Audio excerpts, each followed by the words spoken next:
Yara na sa estable nga kondisyon ang pahinante kag driver sang wing van nga nakabunggo sa mixer truck sa C1 Road, Barangay Calaboa, Leganes sadtong Setyembre 10. Sa interview sang K5 News FM Iloilo kay Police Executive Master Sergeant Arturo Soberano, Public Information Officer sang Leganes Municipal Police Station, ginpahayag sini nga ginabulong sa gihapon sa Iloilo Metropolitan Medical Center si Jomar Sonsa, 22 anyos, residente sa Barangay Lanag, Santa Barbara, kag sa Western Visayas Medical Center naman si Ryan Ramos, 41 anyos, residente sa Barangay Kadagmayan Norte, Santa Barbara, kag lunsay nga yara na sa maayo nga kahimtangan. Suno pa kay Soberano nga wala pa sang may natabo nga areglohanay sa tagsa ka pamilya kag kumpanya bangod masako pa ang mga ini sa paghitso sang bangkay nanday Fermin Gamarcia, residente sa Barangay Cali Dumangas, driver sang mixer truck kag Nino Miranda, pahinante naman sang wing van. Samtang sa inisyal naman nga pagpangusisa sang kapulisan nga nagalaom ang pamilya Gamarcia nga mahatagan sila sang bulig sang kumpanya nga ginaubrahan sang biktima. Yara naman sa gihapon sa C1 Road ang duha ka truck sa din responsable sa pagpatow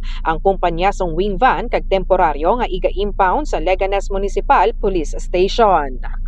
Ini si K5 Karen Badilla para sa Kampiyon nga Balita, Serbisyo Publiko kag Kalingawan sa Iloilo. K5 News FM.